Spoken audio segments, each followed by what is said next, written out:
everyone, what's up? This is Radhika and welcome to BLA.in. So guys, in this video हम कर रहे हैं कुछ प्रीवियस ईयर क्वेश्चंस जो कि आए हुए हैं। ये काफ़ी सारे जो कि पेपर्स हैं उनमें से लिए गए हैं, तो ये रिपीटेडली आए हुए क्वेश्चंस हैं। तो आई होप आपको ये जो सीरीज़ है वो बेहतर लगे, और अगर हम ये क्वेश्चंस करते हैं तो चांसेस रहते हैं कि रिपीट होने के, बिकॉज रिपीटेड क्वेश्चंस की ज़्यादा चांसेस होते हैं कि वो रिपीट हो। ठीक है, तो यहाँ पर हम देखेंगे मैक्सिमम क्वेश्चंस ये सारे ही प्रीवियस ईयर के क्वेश्चन से लिए गए हैं। कुछ CCSE यूनिवर्सिटी से, अभी रिसेंटली लखनऊ यूनिवर्सिटी का हुआ था, एंड बहुत सारे बुंदेलखंड यूनिवर्सिटी के, एंड एक्सेट्रा। ठीक है, तो यहाँ पर हम बहुत सारे क्वेश्चन देखते हैं। Now the very first question is from simplification. यहाँ पर हम बहुत ही सिंपल क्वेश्चन से चालू करने वाले हैं। ये सबको करना है, आपको करना क्या है, नोट्स बना लेना है, एंड यहाँ पर आपको सॉल्व करते रहना है मेरे साथ। ठीक है, तो very first question is from simplification. ये बहुत ही ईजी क्वेश्चन है। यहाँ पर जब भी आपको सिंप्लीफिकेशन का क्वेश्चन देंगे तो आपको पता है यहाँ पर बॉडमास रूल लगता है। अब ये बॉडमास क्या है, जब इस तरह से कुछ आपके फ्रेमिंग दे रखी है तब आपको ये पता होना चाहिए कि आपको कैसे सॉल्व करना है। पहले हम प्लस करें कि माइनस करें कि इनटू करें कि ब्रैकेट सॉल्व करें, तो क्या है बॉडमास रूल अप्लाई होता है, जहाँ पर पहले हम देखते हैं ब्रैकेट्स को, पहले हम ब्रैकेट सॉल्व करते हैं, फिर उसके बाद ऑफ, ओ से होता है ऑफ, ऑफ का मतलब होता है इनटू, फिर हम डिवाइड करते हैं, फिर मल्टीप्लाई, एडिशन एंड सब्ट्रैक्शन। ये हम सबको पता है। जैसे कि इस क्वेश्चन में सबसे पहले हमको क्या दिख रहा है, ये बेस दिख रहा है। ये वाला जो सबसे छोटा वाला ब्रैकेट होता है उसको हम सॉल्व करते हैं। तो ये क्या है, इसको सारे स्टेप्स हमको लिखने पड़ेंगे। ये हमारा तरीका होता है एग्ज़ाम में लिखने का। तो 6 - 4 = 2। अब ये वाला ब्रैकेट हमारा सॉल्व हो गया, तो हम ये ब्रैकेट हटा देंगे। कौन सा ब्रैकेट बचा, कर्ली ब्रेसेस, और ये हमारा बचा बार ब्रेसेस। ठीक है, ये हो जाएगा 5 + 3 प्लस, एंड जब हम इसको सॉल्व करेंगे तो हो जाएगा 4। एंड नाउ ये जो कर्ली ब्रैकेट है हमारा ये सॉल्व हो चुका है। अब बचा ये लास्ट। ठीक है, तो ये हो जाएगा 5 प्लस, अब इसको जब हम सॉल्व करेंगे तो आएगा आपका 7, एंड ये भी हमारा ब्रैकेट क्या हो गया, सॉल्व। अब इसको करेंगे तो ये हो जाएगा 12। तो ये हो गया हमारा आंसर। आई होप गाइस आपको ये वाला क्वेश्चन क्लियर हो गया होगा। चलिए बढ़ते हैं हमारे कुछ नेक्स्ट क्वेश्चन पे। तो हमारा नेक्स्ट क्वेश्चन ये रहा, इसको भी आप कॉपी कर लीजिए, सॉल्व करें। यहाँ पर हम इसको सॉल्व करना चालू करते हैं। यहाँ पर एक नई चीज़ है, ये जो ऊपर बार लगा है, बार। अब इसको का मतलब क्या होता है कि पहले हमें ये वाले टर्म सॉल्व करने हैं। इस पूरे ब्रैकेट में हमें पहले ये वाले टर्म सॉल्व करने हैं। ठीक है, तो फटाफट से हम इसको लिखते हैं। आप भी इसको नोट करिए, इसको फटाफट से सॉल्व करिए, एंड आंसर हम लोग इसका चेक करेंगे। तो ये क्या है, ये आ गया 2/3। इसको सॉल्व कैसे करेंगे, इसका लेंगे हम एलसीएम। 2 और 3 का एलसीएम हो जाएगा 6। तो यहाँ पर आपका 3 से मल्टीप्लाई होगा और यहाँ से आपका 2 से मल्टीप्लाई होगा, तो ये हो जाएगा 3 - 2। अब ये क्या बार हमारा सॉल्व हो चुका है, तो इसको अब हम नहीं लगाएंगे, बाकी के ब्रैकेट्स को एज इट इज़ लगा देंगे। तो ये हो जाएगा 3/2, and this is 5/6 minus 1/7 plus. अब हम इसको क्या करेंगे, यहाँ पर ये हो जाएगा 1, हमारा इन दोनों का एलसीएम लेंगे, ये हो जाएगा 6, तो ये हो जाएगा 2 से मल्टीप्लाई, यहाँ पर आएगा 4। ठीक है, ये तो गाइस आपको पता होगा कि जो ये होता है इसको हम 3 से डिवाइड करेंगे तो आएगा 2, उसका मल्टीप्लिकेशन ऊपर करते हैं, और ये 6 का 6, 6 × 1 = 6, तो इसमें 1 टाइम जाएगा, 1 × 1 1 हो जाएगा। ठीक है, तो ये आगे हमारे ये। नेक्स्ट यहाँ पर हम करते हैं 3/2 प्लस, ये हो गया 5/6 माइनस 1/7 प्लस, ये हो जाएगा 3/6, और 3/6 कट के आ जाएगा 1/2। ठीक है, इस तरह से आपको थोड़ा सा सॉल्व करना रहेगा। ये आ गया 3/2 प्लस 5/6 माइनस, अब इसका क्या हो जाएगा गाइस, 14 हो जाएगा, तो ये हो जाएगा 2, और ये हो जाएगा 7। ठीक है, इतना यहाँ पर हमने सॉल्व किया। ठीक है, नेक्स्ट यहाँ पर हम क्या करेंगे, ये हो जाएगा 3/2 प्लस 5/6 माइनस, तो ये कितना हो जाएगा यहाँ पर, ओके, तो ये हो जाएगा हमारा 9/14। ठीक है, इतना अब हमने कर लिया यहाँ पर, तो ये हो गई बात। नेक्स्ट यहाँ पर हमें क्या करना है, ओके, सो यहाँ पर हमने कुछ गलती कर दी आई गेस। नहीं, सब कुछ ठीक है, यहाँ तक सब कुछ ठीक है। नेक्स्ट हम बढ़ते हैं इसके आगे। अब क्या करेंगे, यहाँ पर हमको लिखना है 3/2 प्लस, यहाँ पर हमको क्या करना है, इसका एलसीएम लेना है। अगर आपको मल्टीप्लिकेशन नहीं करना तो आप सीधे सीधे यहाँ पर ऐसे लिखिए। देखो 5 का यहाँ पर किससे हो जाएगा, 14 से, एंड 9 का यहाँ पर हो जाएगा 6 से मल्टीप्लाई। ठीक है, तो ये हो जाएगा 15, 4 में यहाँ पर हो जाएगा, ये हो गया 60, एंड माइनस ये आपका हो जाएगा 54। ठीक है, तो ये हो जाएगा आपका 3/2 प्लस, ये आपका ऊपर कितना बच रहा है 6, और ये हो जाएगा 6 × 4 = 24 एंड 8। ठीक है, जब आप इसको काटेंगे 6 × 1 = 6, एंड यहाँ पर 2 बचेगा, ये हो जाएगा 4 टाइम्स। तो यहाँ पर आपका एलसीएम अगेन आएगा 14, तो ये आपका 7 टाइम्स जाएगा, 7 3 21 एंड ये आपका रहेगा 1, तो ये जाएगा 22/14 एंड ये 2 से कटेगा 11/7, जहाँ पर ये जाएगा 7 में 7, ठीक है। आपका बच क्या रहा है 4 और नीचे आ जाएगा 7, तो ये आ जाएगा आपका आंसर। यहाँ पर आप क्रॉस चेक जरूर करिएगा, इसको अपने आप से भी सॉल्व करके देखिए क्या आंसर आ रहा है आपका। ये था प्रीवियस ईयर आया हुआ क्वेश्चन। चलिए बढ़ते हैं हमारे नेक्स्ट क्वेश्चन पर। Next question is this. यहाँ पर ये क्या कहता है, find the area of a triangle whose all sides are equal and its height is 8 centimetre. अगर यहाँ पर आपको पता है कि उसकी ऑल साइड्स आर इक्वल बोल रहा है तो कहीं ना कहीं हमसे इक्वलेटरल ट्राइंगल के बारे में बात हो रही है, ठीक है। तो यहाँ पर उसका सॉल्यूशन हम देखते हैं एक बार के लिए। हमें उस ट्राइंगल का क्या निकालना है, एरिया निकालना है। तो पहले हम यहाँ पर एक ट्राइंगल ड्रॉ करते हैं, ठीक है, जो कि हमारा क्या होगा, इक्वलेटरल ट्राइंगल होगा, ठीक है। ये हो गया ए, ये हो गया बी और हमने उसको नाम दे दिया सी। अब उसकी हाइट क्या है 8, तो हाइट हमेशा क्या होती है, हम वर्टेक्स ए से जो बी सी होती है एक मीडियन ड्रॉ करते हैं और मीडियन को ही हम यहाँ पर इसको क्या करते हैं हाइट, ये होती है ट्राइंगल की हाइट जो कि आपको दे रखी है 8। अब क्या है, जब हम इस वर्टेक्स से इस पॉइंट से जब हम ऐसे लाइन ड्रॉ करते हैं तो ये क्या करती है, ये हमारी बाइसेक्टर की तरह काम करती है और इस पूरी लाइन को 2 पार्ट्स में डिवाइड कर देती है इक्वली, ठीक है। तो ये जो पार्ट है और ये जो पार्ट है ये हो जाता है अपना इक्वल, ठीक है। जो भी ये होगा ये इक्वल हो जाएगा। अब हमें यहाँ पर क्या निकालना है, उसका एरिया निकालना है। अब आपको पता है इक्विलेटरल ट्राइंगल का जो एरिया होता है वो होता है √3/4 इंटू साइड का होल स्क्वायर। अब यहाँ पर क्या अपनी नेसेसिटी क्या है, साइड निकालना। अब साइड हमको निकालनी पड़ेगी, तो हम मान लें सब इक्विलेटरल ट्राइंगल है तो सारी साइड्स इक्वल होंगी। ये एक्स है, ये एक्स है, तो ये जो क्या है, अगर ये पूरा एक्स है तो हम इसको x/2 मान सकते हैं, ठीक है, x/2 मान सकते हैं। या फिर हम यहाँ पर एक काम और कर सकते हैं, अगर हमको थोड़ी सी कैलकुलेशन अगर अपनी इजी करनी है तो अगर हम इसको 2x मान लें, इसको 2x मान लें, इसको 2x मान लें, तो ये हमारा x और ये x में डिवाइड हो जाए, ठीक है। अब यहाँ पर हम क्या करेंगे, हमें निकालनी है पाइथागोरस थ्योरम। ये हो गया हमारा 90 डिग्री, ठीक है। अब हमको क्या निकालनी है, यहाँ पर x की वैल्यू निकालनी है। तो यहाँ पर हम पाइथागोरस थ्योरम लगाएंगे जो कि क्या होता है आपका ए बी का स्क्वायर, जो कि आपकी हाइपोटेनियस होती है 90 डिग्री के सामने, होता है बेस का square which is B D का होल स्क्वायर प्लस आपकी इसका स्क्वायर परपेंडिकुलर, ठीक है। ये आपकी होती है हाइपोटेनियस इक्वेशन जो हम बनाते हैं इस तरह के। अब इसको हम क्या करेंगे, बस इक्वेट कर देंगे। इसकी वैल्यू क्या है 2x², बी डी की वैल्यू क्या है x² और यहाँ पर क्या है 8, तो ये हो जाएगा 8 का होल स्क्वायर, तो ये हो जाएगा 4 का x² is equals to x² plus 8 8 64, तो ये साइड आ जाएगा तो ये आपका हो जाएगा 3x² इज इक्वल्स टू 64। तो x² की वैल्यू आपकी आ जाएगी 64/3, ठीक है। ये आ गई आपकी गई 64/3। जब अपन x से यहाँ पर स्क्वायर रूट हटाएंगे तो उस पर क्या चढ़ जाएगा, स्क्वायर रूट चढ़ जाएगा 64/3। अब हम क्या करेंगे, यहाँ पर 64 के फैक्टर्स करेंगे। तो इसको कैसे करेंगे, आपको पता है कि हम इसको क्या लिख सकते हैं, 64 को 16 × 4 लिख सकते हैं और /3 हो जाएगा। अब हम 16 को और भी क्या लिख सकते हैं, 4 × 4 × 4 और ये हो जाएगा ये। तो यहाँ से बाहर क्या क्या निकलेगा, इस तो यहाँ पर जो x की वैल्यू हमारी आ रही है, यहाँ से एक हमारा 4 निकल जाएगा और अंडर द रूट में आएगा 4/3, ठीक है। इतनी ही हमारी वैल्यू यहाँ पर निकल कर आ गई।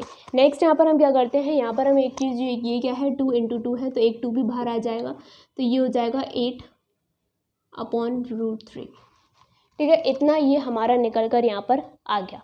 नेक्स्ट हमें यहाँ पर क्या फाइंड आउट करना है, यहाँ पर हमको एरिया निकालना है। तो एरिया हम कैसे निकालेंगे, अब बस हमको वैल्यू पुट करनी है √3/4 इंटू साइड का स्क्वायर। साइड हमारा क्या निकला ये, तो ये हो जाएगा 8/√3 इंटू 8/√3, तो एक इससे कटेगा, ये जाएगा 2 टाइम्स, ये हो जाएगा 16/√3 और हमको क्या दे रहा है, सेंटीमीटर स्क्वायर, तो ये हो जाएगा हमारा आंसर। आई होप गाइस आपको ये क्लियर हो गया। उसको नोट डाउन कर लीजिए। यहाँ पर पाइथागोरस थ्योरम आपको आनी चाहिए, इसको दोबारा से प्रैक्टिस करेंगे तो आपको आ जाएगा। चलिए बढ़ते हैं हमारे नेक्स्ट क्वेश्चन पे। Okay, so this next question is from ratio and proportion. तो यहाँ पर क्या है, आपको बहुत ही सिंपल सा एक क्वेश्चन दे रखा है, बस आपको समझ में आना चाहिए। ये क्या है कि x क्या है रेशियो में 5 के, प्रोपोर्शन किस चीज़ का है 20 और 10 का, ठीक है, जो भी आपस में क्या है रेशियो में है। तो उसको हम सिंपली इसका जो फॉर्मेट है वो कैसे लिखते हैं, ये क्या है रेशियो में है और रेशियो में कोई भी चीज़ होती है तो हम उसको अपॉन में करके लिखते हैं, ठीक है। तो ये हो गया। और जो प्रोपोर्शन का साइन होता है वो आपको सिंपली याद रखना है, हमारा इक्वल टू में चेंज हो जाता है। अब ये दोनों भी क्या है हमारे रेशियो में है, तो ये हो जाएगा 20/10। तो ये बहुत ही ईजी हो गया गाइस, 0 से 0 यहाँ पर कट जाएगा और यहाँ पर हो जाएगा हमारा क्रॉस मल्टीप्लिकेशन। तो x की वैल्यू क्या आ जाएगी 5 × 2 विच इज़ इक्वल्स टू 10। तो हमें वही निकालनी थी, x की वैल्यू आ गई हमारी 10। चलिए बहुत ईजी सा क्वेश्चन था। चलिए बढ़ते हैं हमारे नेक्स्ट क्वेश्चन पे। चलिए नेक्स्ट क्वेश्चन हम अपना देखते हैं। यहाँ पर क्या दिया है, difference between the circumference and the diameter of a circular bangle is 5 centimetre, find the radius of the bangle. तो यहाँ पर हमसे एक सर्कुलर बैंगल के बारे में बात कर रहे हैं। तो यहाँ पर हम सीधे सीधे एक सर्कल के बारे में हमसे बात करी जा रही है, जहाँ पर वो क्या कह रहे हैं कि उसका सर्कमफेरेंस क्या होता है, ये जो भी बाहर की जो पूरी लेयर होती है इसको हम सर्कमफेरेंस कहते हैं, जो कि आपको पता है होती है 2πr। ठीक है, और यहाँ पर डायमीटर की बात कर रहा है तो ये होता है हमारा डायमीटर, ये जो बीच की होती है। ठीक है, जो लाइन हम एक पॉइंट से दूसरे पॉइंट तक जो मिडल में खींचते हैं तो ये हो गई हमारी डायमीटर। अगर हम सिंपली यहाँ पर समझें तो ये हो जाता है रेडियस हमारा, और पूरी रेडियस को बन के मिलती है बन के क्या होता है हमारी डायमीटर बनती है। तो डायमीटर क्या होता है हमारा 2r। अब इन दोनों का ही डिफरेंस हमको 5 दे रखा है। ठीक है, तो इसमें हमको क्या करना है, सर्कमफेरेंस क्या है हमारा 2πr माइनस 2r। अब माइनस हमने क्यों किया, क्योंकि यहाँ पर डिफरेंस दे रखा है इन दोनों के बीच का कितना 5। नेक्स्ट हमको क्या निकालना है, रेडियस निकालना है। तो यहाँ पर सिंपली क्या हो जाएगा 2 और r को हम ले लेंगे, यहाँ पर कॉमन बचेगा हमारा π-1 इज इक्वल्स टू 5।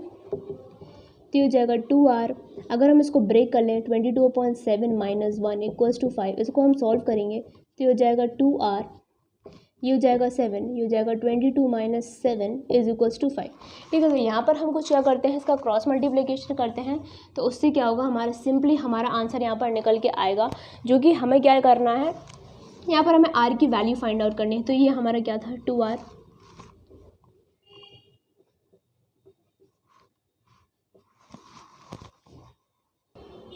ठीक है। तो यहाँ पर अपने को क्या करना है, यहाँ पर हो गया आपका 5। ठीक है, तो 2r इसमें से हम माइनस करेंगे तो हो जाएगा आपका 15/7 विच इज़ 5। यहाँ पर ये 3 टाइम्स हम कट कर देंगे। तो यहाँ पर हम क्या करेंगे, बस सिंपली अब हम क्रॉस मल्टीप्लिकेशन करेंगे। आपका ये हो जाएगा ऊपर 7 और नीचे हमारा पहुँच जाएगा 6। तो ठीक है, ये हो जाएगा 1/6। आपका किस में दिया था सेंटीमीटर में। तो ये हो जाएगा हमारा आंसर, ये आ गई हमारी रेडियस। ठीक है, चलिए बढ़ते हैं हमारे नेक्स्ट क्वेश्चन पे।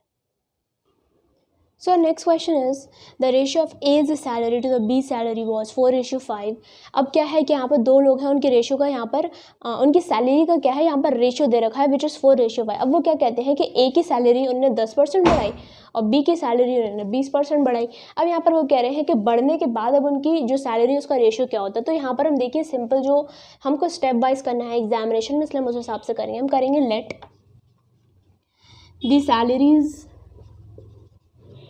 Let the salary of A B, हम इस रेशियो को तोड़ लेंगे x के टर्म्स में। तो ये हो जाएगा हमारा 4x और यहाँ पे let the salary of B 5x।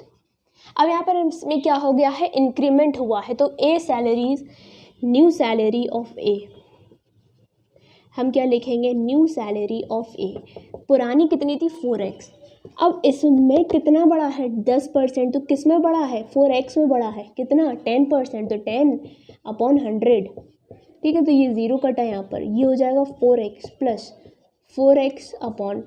ठीक है, तो ये हो जाएगा आपका 2/5, जहाँ पर हम इसका एलसीएम लेंगे 5। तो ये हो जाएगा हमारा 20x प्लस यहाँ पर क्या बचा था 2x, तो ये हो जाएगा हमारा 22x/5। तो ये क्या हो गई, हमारी न्यू सैलरी हो गई किसकी, A की। यहाँ पर हमारी हो गई ये न्यू सैलरी। ठीक है, यहाँ पर हम देखते हैं किसकी सैलरी, यहाँ पर हम देखते हैं B की सैलरी। ठीक है, यहाँ पर हम किसकी सैलरी देख रहे हैं, B की सैलरी, जो कि कितनी बढ़ाई है उन्होंने 20% बढ़ाई है। तो किस में बढ़ाई है, इसमें 5x में 20%। तो ये हो जाएगा 1/5। ठीक है, 5 से 5 कट गया तो 5x प्लस 1 ये हो जाएगा 6x। ठीक है, यहाँ पर आ गई अपनी वैल्यू इतनी।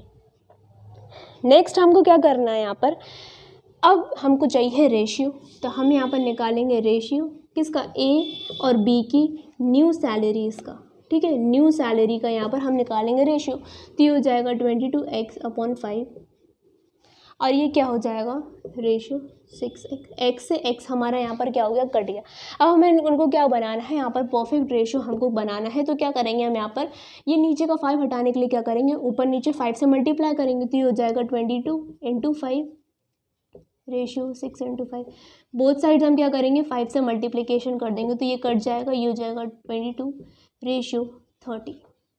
ठीक है। अब ये 2 की टेबल से और कट जाएगा तो ये जाएगा 11:15। ठीक है, तो पहले रेशियो क्या था 4:5, अब क्या था 11:15 यहाँ पर होगी उनकी न्यू सैलरीज का रेशियो।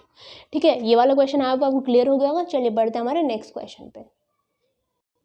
तो guys this question next is related two triangles. तो यहाँ पर क्या दिया है कि आपको 3 साइड्स दे रखे हैं, उसका एरिया निकालना है। अब यहाँ पर क्या है कि आपको एक चीज़ नोटिस करनी है कि क्या जो 3 साइड्स है ट्राइंगल के वो तीनों का मेजरमेंट अलग अलग दिया है। ठीक है, एक बात होती है कि अगर 2 साइड्स यहाँ पर इक्वल है तो आपका आइसोसेलेस ट्राइंगल बनता है, जहाँ पर आप उसका जो फॉर्मूला होता है हाफ बेस इंटू हाइट करके उसका एरिया निकाल लेते हैं। नेक्स्ट यहाँ पर अगर तीनों साइड्स इक्वल दे रखी होती है तो आपका होता है इक्विलेटरल ट्राइंगल, जिसका फॉर्मूला हमको पता है √3/4 इंटू साइड स्क्वायर करके हम उसका एरिया निकाल लेते हैं। बट अगर आपके तीनों ही साइड्स इक्वल है तो यहाँ पर हम क्या करते हैं, उसके लिए कौन से फॉर्मूलेज यूज़ करते हैं वो हम उसको देखते हैं।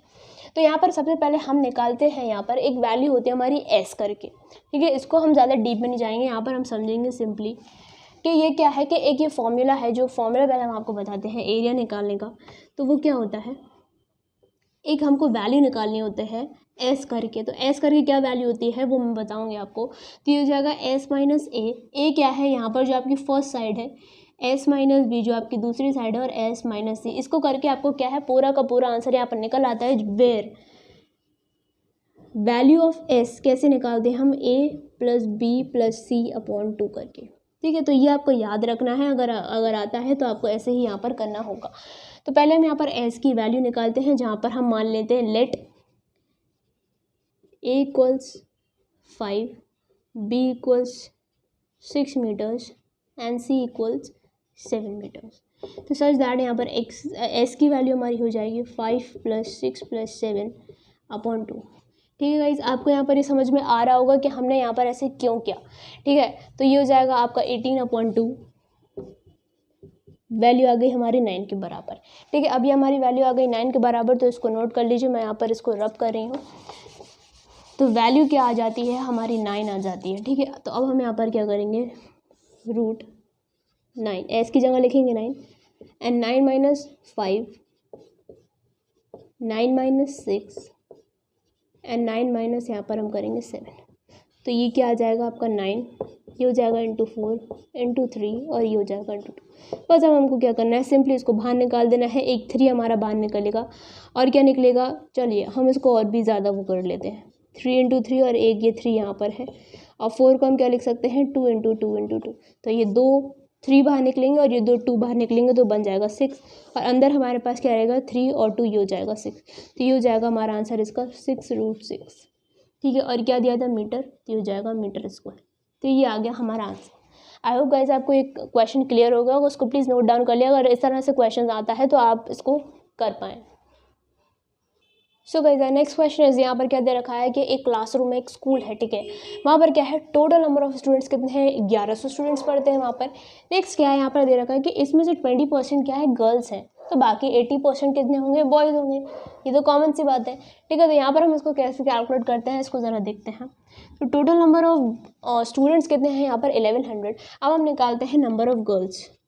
पहले हम निकालेंगे नंबर ऑफ गर्ल्स, देन उसके बाद हम क्या कर देंगे, अगर हमको नंबर ऑफ गर्ल्स पता चल जाएगा तो टोटल में से हम नंबर ऑफ गर्ल्स को जब माइनस कर देंगे तो अपने आप हमारे बॉयज़ की क्वांटिटी निकल कर आ जाएगी कि कितने नंबर ऑफ बॉयज़ वहाँ पर प्रेजेंट है। अब क्या है 1100 हमारा टोटल है। अब इसमें से कितनी परसेंट गर्ल्स हैं, तो कितनी परसेंट है 20% गर्ल्स हैं, तो ये हो जाएगा 20/100। जब हम इसको सॉल्व करेंगे तो ये हो जाएगा 5 टाइम्स। ठीक है, तो ये हो जाएगा 5 × 2 = 10 एंड 1 × 2 = 10 एंड 0। तो ये क्या निकल के आ रहा है, ये जो नंबर निकल के आया है ये क्या डिनोट कर रहा है कि नंबर ऑफ गर्ल्स 1100 में से कितनी है 220। ठीक है, 220 क्या है नंबर ऑफ गर्ल्स है। अब जब हमारी नंबर ऑफ गर्ल्स निकल कर आ गई तो हम टोटल नंबर ऑफ बॉयज़ कैसे निकालेंगे, टोटल नंबर ऑफ बॉयज़, हम टोटल में से अगर हम नंबर ऑफ गर्ल्स को क्या करते हैं माइनस कर दें तो हमारा क्या नंबर ऑफ बॉयज़ निकल कर आ जाए, तो बिल्कुल आ जाएगा। तो ये हो जाएगा 0, 10 में से 2 के यहाँ पर आ गया 8 एंड ये हो जाएगा 8। तो ये आ गया हमारा निकल के 880 नंबर ऑफ बॉयज़ और 220 नंबर ऑफ गर्ल्स। जब आप इसको ऐड करेंगे तो टोटल नंबर कितना निकल के आना चाहिए आपका, अगर आपको क्रॉस चेक करना है कि आपका आंसर सही है कि नहीं, तो ये जाएगा 0 0 एंड 11। तो टोटल नंबर निकल कर आ गया 1100। तो आई होप गाइस आपको ये वाला क्वेश्चन क्लियर हो गया होगा। तो इसका आंसर आपका क्या आ रहा है 880। अब इसको आपको ऐसे नहीं करना है, एग्जाम में आपको अच्छे से स्टेटमेंट बनाकर लिखना है। ठीक, तो ये क्वेश्चन को आप ज़रूर नोट कर लें। So guys next question is on simple interest. तो यहाँ पर ये बहुत ही ईजी क्वेश्चन है, आप सबको पता है, अगर फॉर्मूला पता है तो हमारा आंसर एक बार में आएगा। तो हमको क्या करना है, सिंपल इंटरेस्ट कैलकुलेट करना है। 500 रुपीज़ पे उसका जो रेट है वो 5% है, और उस कितने साल के लिए उसने जमा करे, 4 साल के लिए उसने जमा करे, ठीक है। तो यहाँ पर हम उस इंसान को सिंपल इंटरेस्ट निकालने वाले हैं कि अगर उसने अपने बेसिक अमाउंट मतलब अपना प्रिंसिपल अमाउंट जो वो बैंक में लेकर गया, वो पहली बार जब लेकर गया तो कितने लेकर गया, 500 रुपये उसने जमा करने गया वो, ठीक है, 500 रुपये लेकर गया जो उसका बेसिक प्रिंसिपल अमाउंट था। अब उसने कितने रेट, बैंक उसको कितना रेट दे रही है, उसको 5% दे रही है, ठीक है, 500 पे वो 5% दे रही है प्रति साल, ठीक है। तो वो 4 साल में उसको कितना ज़्यादा इंटरेस्ट मिल जाएगा, यहाँ पर इस बारे में बात हो रही है। अपॉन 100 जो कि हमारा फॉर्मूला क्या होता है, P into rate into time upon 100, वही हमने अप्लाई किया है यहाँ पर। तो सिंपली क्या होगा, ये कट जाएंगे तो 5 5 से 25 और ये हो जाएगा 4, ये हो जाएगा हमारा 100 रुपीज़। तो इसका मतलब क्या है कि अगर कोई पर्सन 500 रुपये बैंक में लेकर जाता है और जो बैंक है वो 5% पर एनम के हिसाब से उसको रेट दे रही है इस पर, ठीक है, इंटरेस्ट दे रही है, और उस बंदे ने कितने टाइम के लिए जमा किया, 4 साल के जमा किया, तो उसको टोटल इंटरेस्ट 100 रुपये मिलेगा। मतलब अगर वो फाइनली अगर हम इसमें अमाउंट भी पूछ लें कि एट दी एंड अगर वो 4 साल के बाद कितना अमाउंट उसको मिलेगा टोटल, तो 500 रुपये तो उसने जो जमा किए थे, ठीक है, और उसको मिलेगा 100 रुपये, ठीक है। अमाउंट हमेशा क्या होता है, प्रिंसिपल प्लस जो उसको सिंपल इंटरेस्ट मिलता है, उसको इंटरेस्ट मिला, ठीक है। तो यहाँ पर हो जाएगा ₹600। तो उसको 4 साल बाद अगर वो जाएगा लेने तो उसको कितने रुपए मिल गए, 600 रुपये मिल गए, जबकि जमा उसने कितने करे थे, 500 करे थे। तो आई होप गाइस आपको ये क्वेश्चंस क्लियर होंगे। हमने कुछ 8-9 क्वेश्चंस आज डिस्कस करे, और ये सारे ही पेपर इवन न्यूमेरिकल वैल्यूज़ भी हमने चेंज नहीं करी, सारे ही क्वेश्चंस यहाँ पर रिपीटेडली क्वेश्चंस आए हुए हैं प्रीवियस ईयर में। तो ये काफ़ी इजी लेवल है, आप लोग देख सकते हैं, सबसे इजीली यहाँ पर सॉल्व हो जाएगा। और जो नहीं कर सकते हैं वो मैंने बेसिक्स समझाया, आई होप आपको ये क्लियर हो गए होंगे। अच्छे से स्कोर करिए, एंड जो डाउट्स हैं वो कमेंट सेक्शन में मुझे बता दीजिए। और भी अगर कोई भी क्वेश्चंस अगर आपके डाउट में है तो वो आप मुझे व्हाट्सएप भी कर सकते हैं। चलिए मिलते हैं हमारे नेक्स्ट पार्ट में। Till then take care, all the best and bye.